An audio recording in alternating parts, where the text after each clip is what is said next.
kepada ilmu-ilmu, mudah-mudahan saya yakin. Assalamualaikum warahmatullahi wabarakatuh. Setiap tahunnya ya senantiasa menerima kami dengan sangat terbuka untuk bisa melakukan pengabdian di Desa Batu Kumbung. Dan ini memang salah satu kegiatan Tridharma perguruan tinggi yang memang rutin kami lakukan. Dan alhamdulillah Desa Batu Kumbung masih menjadi desa binaan dari Poltekkes Kemenkes Mataram, sehingga secara rutin kita bisa bertemu oleh Kades tadi. Kemarin mohon izin Pak Kades, kami sempat bertemu dulu sebelum melakukan kegiatan ini dengan Bapak Ibu kader. Di situ beliau menyampaikan bahwa memang ternyata kegiatan-kegiatan pengabdian yang sudah kita lakukan ada dampak positifnya nih. Salah satunya adalah dari Puskesmas Lingsar mengapresiasi kader-kader dari Desa Batu Kumbung karena ternyata memiliki pengetahuan yang lebih dibandingkan dengan mungkin kader-kader dari desa lainnya. من جميع الخيرات في الحياة وبعد الممات اللهم إنا نسألك الهدى والتقى والعفاف والغنى.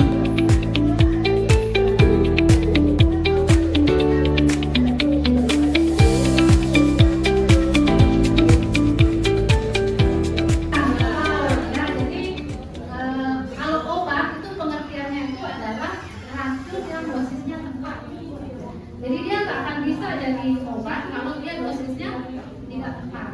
Tapi kalau vaksin itu sebenarnya adalah mikroorganisme yang dilemahkan atau sudah mati. Jadi diharapkan dan dimasukkan ke dalam tubuh supaya nanti ketika ada penyakit yang sama yang masuk itu dia sudah dikenali oleh tubuh ya, sehingga dia menghasilkan yang kita sebut dengan antibodi. Jadi kalau misalnya ini kan ada beberapa penyakit yang misalnya TBC, BCG ya, imunisasi BCG, akan penyakit TBC. Nah, jadi tubuh langsung berespon ya, ataupun kalaupun dia terkena ya, gejalanya itu bisa lebih ringan dibandingkan dengan yang tidak imunisasi. Nah, kenapa akhirnya pemerintah mewajibkan ya untuk imunisasi ini ke semua anak ya, maupun anak sekolah. Kemudian kemarin yang sering mungkin pertanyaan di masyarakat itu ya, apakah imunisasi ini aman kira-kira? Aman pasti ya. Dan mungkin kan negara itu menghancurkan warganya kan, pasti sudah diteliti ya, dan Badan Kesehatan Dunia atau yang kita sebut dengan WHO itu sudah memastikan bahwa vaksin itu aman ya, dan tinggi efek samping. Jadi satu vaksin bertahun-tahun penelitian sehingga sudah dipastikan itu aman, baru kemudian bisa diberikan ke masyarakat. Batuk pilek boleh nggak diberikan vaksin? Kalau tidak ada dari petugas puskesmas.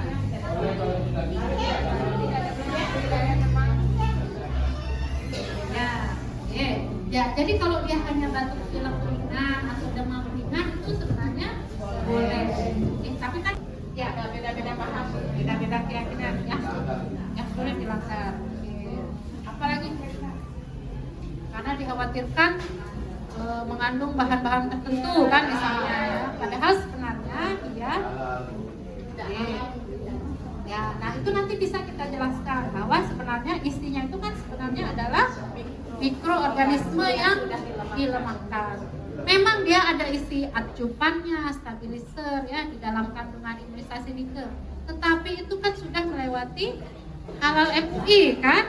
Pasti tidak mungkin kalau ada bahan-bahan tertentu yang sifatnya haram ya, itu tentu tidak akan diperbolehkan digunakan secara luas oleh pemerintah. Dan juga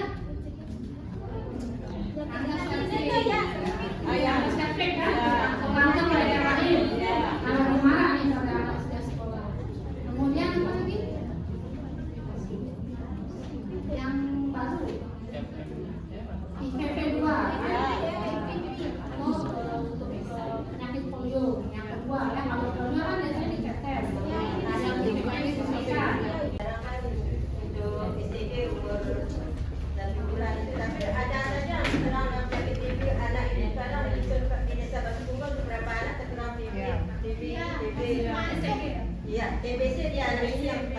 sudah dikasih imunisasi. Pertanyaan saya, seberapa persen vaksin ini atau obat imunisasi ini memberi kekebalan terhadap anak? Apakah ini penularan dari orang tua? Padahal orang tuanya secara langsung tidak ada yang saya lihat dia tapi anak ini menderita. Pertama dia stunting, apakah karena dia kurang berat BB-nya sehingga dia cepat terserang atau seberapa persenkah imunisasi ini bisa kekebalan terhadap anak ini? Terima kasih Bu atas pertanyaannya nih ke. Ada mungkin yang sudah papar Bapak Ibu pernah dengar jawabannya? Oke, jadi BCG mungkin yang punya ya, tentang BCG ya. Jadi BCG yang diberikan pada usia 1 bulan, 1 atau 2 bulan, ini memang sebenarnya untuk memberikan kekebalan pada anak untuk terjadinya tuberkulosis. Ya. Tetapi memang tidak, kan tadi di awal yang sampaikan ya, bahwa vaksin itu tidak jadi 100% memberikan kekebalan kepada anak. Tetapi kalaupun dia terkena ya, itu gejalanya itu bisa lebih ringan dibandingkan yang tidak divaksin. Nah, tuberkulosis pada anak ini memang dia bedanya dengan orang dewasa, Bapak Ibu. Kalau TBC pada anak itu tidak menularkan. Oh, tidak menularkan. Ya. Jadi misalnya dia kena TBC, dia tidak akan menularkan ke temannya atau ke orang dewasa atau ke sesama balitanya. Tidak, dia tidak menularkan. Tetapi dia bisa tertular dari orang dewasa. Itu bedanya. Kalau misalnya, ya, jadi dia tidak menularkan, tetapi dia ditular. Dia ditularkan. Ya, apalagi kalau dia stunting kan pasti efek dominannya banyak kan, orang tubuhnya kurang. Ya, mungkin itu yang bisa kami sampaikan. Terima kasih Ibu, Bapak-bapak untuk waktu yang sudah diberikan ya. Mudah-mudahan ada manfaatnya kepada sini ya. Kurang lebihnya kami mohon maaf. Wabillahi taufiq wal hidayah. Wassalamualaikum warahmatullahi wabarakatuh. Waalaikumsalam warahmatullahi wabarakatuh.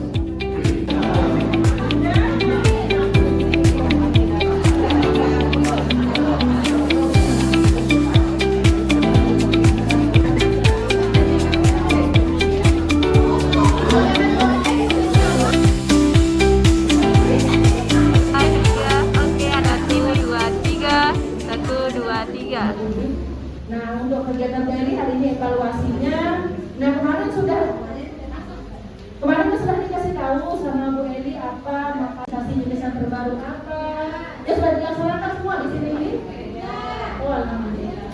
Berarti yang selanjutnya yang ingin kita tahu dari tim kemudian kira-kira apa hambatannya selama ini pelaksanaan imunisasi ini.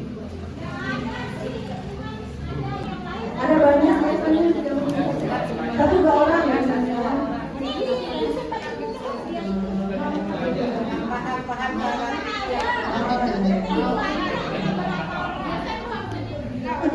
Kita sudah melalui fatwa MUI ya. Kemudian ini dalam imunisasi dalam Islam dan dalam takut kepada Allah yang di belakang mereka anak-anak yang lemah. Artinya anak-anak lemah itu kan maksud imunisasi itu biar anak sehat. Ya sekarang kan berbagai macam penyakit yang ada ya. Jadi kita itu salah satunya adalah dengan imunisasi agar imunnya itu kuat menghadapi penyakit yang aneh-aneh saat ini. Ya. Nah di sini dalam fatwa MUI nomor 4 tahun 2019 imunisasi pada dasarnya boleh atau mubah sebagai bentuk ikhtiar untuk memulihkan kekebalan tubuh dan mencegah penyakit. Ya. Itu sudah fatwa MUI. Artinya kan kita sebenarnya MUI itu kan termasuk khalifah ya yang harus pemimpin yang harus kita dengarkan. Ya, kalau sudah MUI melalui kesepakatan dan beberapa kajian hadis itu sebenarnya boleh. Ya.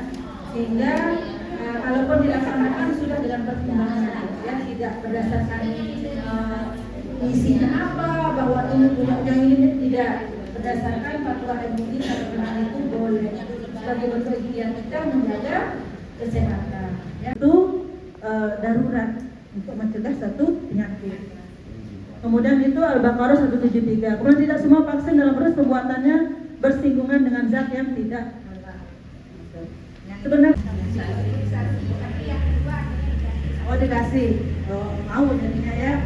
Pasti itu dengan pendekatan kader ya. Kalau udah dikasih biasanya tak mau dia ya. Terima kasih Bu Kader ya. Gimana caranya mengatasi? Biasanya itu petugas yang nyatet, jadinya kadang kalau solusi saya biar cepat dapat imunisasi H+1 saya minta datanya dulu dari imunisasi Mas. Kami minta jadwal balita yang diimunisasi pun dikirimin share lewat ya, kan dia tahu dari ibunya. Nanti pas hari hanya itu kan dia sudah ngizin, saya sakit gimana itu kan sudah tahu, jadi pas dia baca kalau anaknya hari ini imunisasi. Itu dan kan ada berita di anunya dan di WA itu anaknya disuntik pada sudah dia kasih tahu, kita difotoin, kita akan dikirim ke bisa nih mengingatkan masalah memilih itu terserah apa namanya itu orang tua ya, gitu aja ya. Tapi minimal hampir 99% di sini Bu Kader, Bu ya tidak.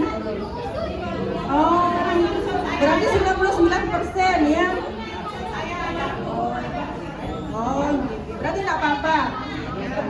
Kalau hitungan statis itu tercapai sebenarnya mungkin. Kalau secara hitungan statis itu tidak harus 100% sebenarnya ya. Yang penting sudah ini cakupannya berarti sudah bagus. Sudah melakukan pendampingan ke beberapa masyarakat di dusunnya Pak Sakti dan dusunnya Bu Diana, Jadi sudah ada pembagian kartu vaksin seperti yang kami berikan ke ibu-ibu, ke beberapa ibu-ibu dengan balita. Harapannya ini juga bisa menjadi salah satu pilihan. Kalau misalnya ada yang kurang, bisa diingatkan. Mudah-mudahan nanti ke depannya berlanjut ke dusun-dusun yang lain. Sudah dilakukan berkali-kali untuk mengingatkan terkait dengan imunisasi. Mudah-mudahan sih di Batu Kumpung 100% jadi nanti anak-anak balitanya sudah memiliki kekebalan